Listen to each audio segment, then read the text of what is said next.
Hi there, stampers, card makers. It's Jackie Ballheis from Clump and Stampers. Today we're going to make some really cute all occasion cards that are perfect for anyone. We're going to use the cute bird's eye view stamp set. We can add any greetings with it, color with some Stampin Blends, and I got lots of tips for you with that, and then show a couple of different layouts that are perfect to use with these products, but also take these ideas and use the layouts with any stamps, paper, and ink. So hope you learn a lot. Let's go ahead, flip the camera down, and get to work. So here's a look at the two stamp sets I'm using. Bird's Eye View, which doesn't have any greetings at all, so I can put any words with it. So I've chosen the stamp set Sentimental Park. I kind of looked through all of mine. We're not going to use any of these flowers, but there's great greetings here that pair really nice with the birds to make all different cards. Now I have 5 already made. We're going to make a 6th one here, so it'll just show you a lot of ways to use these stamps. Now, to me, I struggled a little bit with this one at first because I like to call it we're building a scene. We got a branch, then we're putting the leaves on, and then we're adding our birds. Well, what size do you cut your cardstock to be able to fit all of that on there? Or in this case, I'm going to die cut it with my square. So do I cut it first and then try to stamp and fit it on there? Or, you know, I threw quite a few in the trash, just telling you. So hopefully my tip will help you in a case like this. I know for my design, I want my main focal point to be that square. So what I found works the best is I'm starting with a piece of basic white cardstock, obviously much larger than I need, but I'm gonna just start building my scene on here. We did the branch, and then we're gonna stamp the bird. And I know my square doesn't give me a whole lot of room, so the second bird I want on here, I'm gonna make sure I put it as close as I can to that other one. So we've got that. Then let's go ahead and add some leaves. Get that up good. Now, what I'm doing, like I said, is I'm stamping on a piece I know is bigger than I need, and we're gonna get everything stamped. Now I can take my die and I can put it on here, and I know a lot of it's not gonna fit. My leaves obviously aren't gonna fit hardly at all. We'll cut off each of the birds a little bit. I'm not sure. Yeah, that'll work. See, we don't have a lot of leaves, so we're gonna come back and add some leaves down here. So that's what I'm gonna do next. Before I do any coloring, I'm gonna go ahead and go cut this out with my die cutting machine. There we go. Now when we pull this off here, you'll notice a whole bunch of, most of those leaves I didn't even catch on there.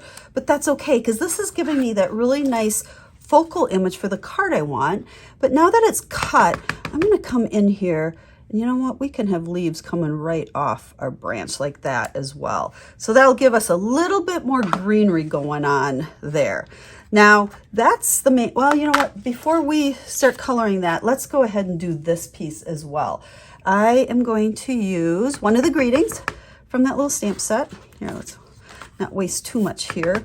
We'll go ahead right here, and we're gonna stamp Just For You.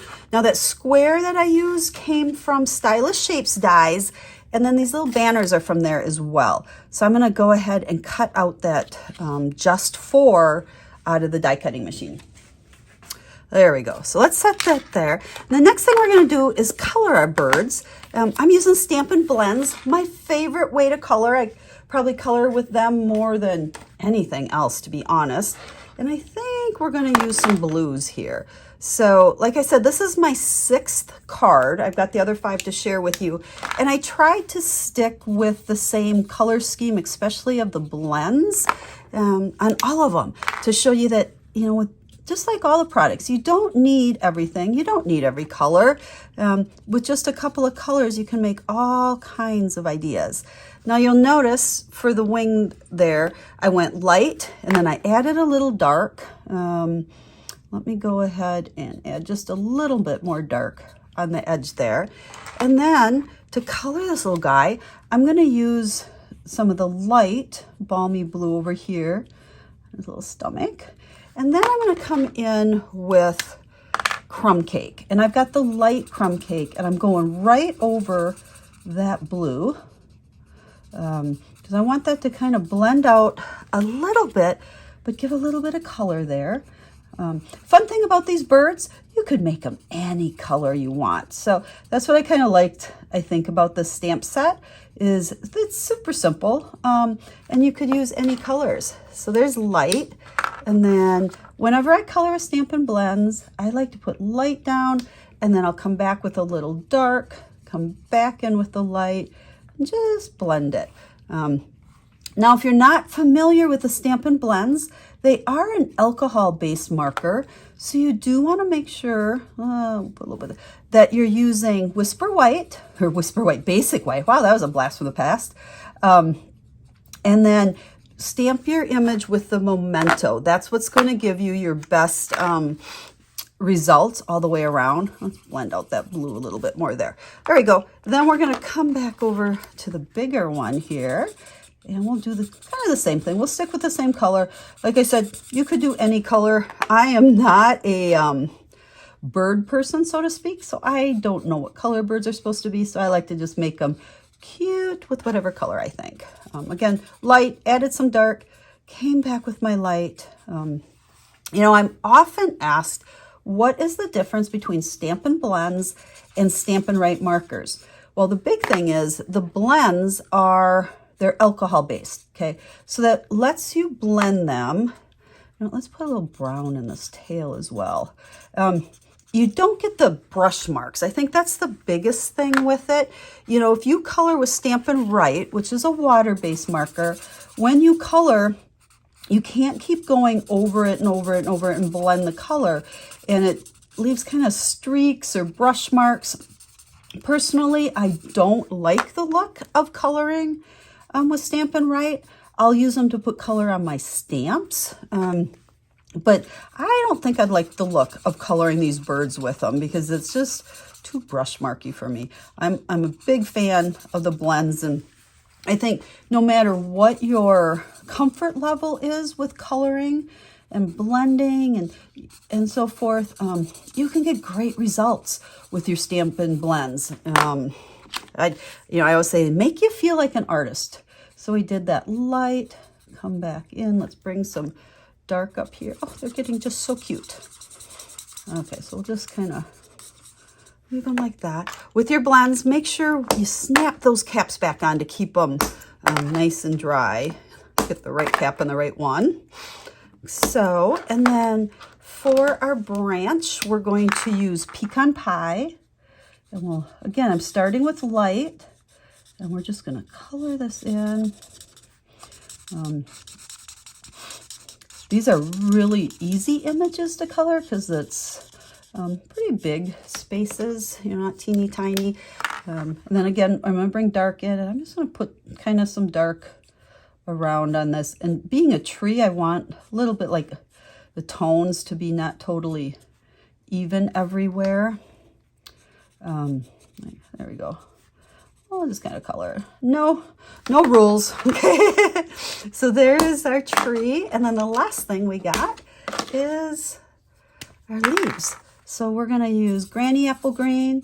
And same thing. We're going to do light. And then where's our dark? Let's bring some dark in here. And again, because I'm not an artist, I don't really know how to shade things. So what I like to do with something like that is I put a little bit of dark on that one side. I come back, use the light again, and blend it. And see how we get the different tones in there? Easy peasy. Okay, let's do these. You only want to do a couple at a time, or like, you know, a section at a time, because that's what will help these colors blend a little bit better and go together. Now, the other thing you'll notice with Stampin' Blends is that they do bleed through the back. I'll show you that here in just 1 second. So you have to kind of think about that. There we go. We're all colored. When, like, for the inside of a card, you wouldn't want to stamp in color on the straight inside of the card without putting a layer. Because see what happens, how they bleed? But that's really nice. They bleed, but they don't fuzz up your paper like a water-based would. It just doesn't take all that water. So there's our cute little guy colored up. Then we're going to just take a piece of basic white for our card. Let's go this direction. And then I have a piece of designer series paper from the Bold Brights color section. Now, don't worry about trying to figure out and remember all the colors I'm using or products I'm using, because I will have a corresponding blog post. You can find the link to it right down in the video description. And it will show you all the colors, all the products, pictures of all the cards I'm going to share with you, along with all the cutting measurements. So if you'd like to recreate these cards, we'll make it as easy as we can for you. So let's take that, because I want you to use these ideas. And if this is a stamp set you like and you don't have yet, you can order it over on that website. Just follow the link. I would love to be your Stampin' Up! Demonstrator. So... and if you already are a demonstrator, have a demonstrator, I hope you like these ideas and learn some tips as well. Okay, we're gonna this is kind of a nice, clean and simple card. We're gonna add that there. Now remember our little piece here? I think we're gonna put that right there. But before I stick that down, I'm gonna take the word you, so it says just for you. Ink it up good because it's kind of bold. And we'll stamp that one right there. And then, let's see, I think we might need mini dimensionals on this one. So let's stick a couple of those. I don't have my take your pick tool. I usually use that to help with those. And let's see, put it down there. Yeah, I like that. So there we go. There is our bird's eye view, the first card. And now I got 5 other ones to share with you. So there we have those with just those 2 little guys. Now, what I tried to do is use different birds, but pretty much the same color scheme. Again, any colors go, but it shows you that you don't need to have a bazillion colors. And then I use different words. All of these are from that Sentimental Park stamp set. So how cute. Let's celebrate your new baby. You're amazing. Look at the glasses. He's so cute. And then the one we just made. So you can see these are all pretty similar layout ideas. Strip of designer series paper and then our focal point on either a square or a circle. That's a great layout that you could use with any stamps. Now, the other 3 were a completely different layout. Using just stamps, ink, and paper. I use the designer series paper on the whole back of the card for the layer. And then we have our basic white with some basic black. There's some glasses again. And you can see how I've got that nice pop of color from the designer series paper, but then I mixed and matched and used different birds and different sayings. So I hope you like these ideas with the bird's eye view. I think it is just an adorable stamp set that you can use to make a card for any occasion or for anybody. So make sure you check out that blog post for all the details, colors, measurements, and all the stuff to have to do with these. And then if you'd like to order any of these products, you can do it right over there as well. So thanks for watching, friends, and I look forward to stamping with you again. Have a stamp happy day.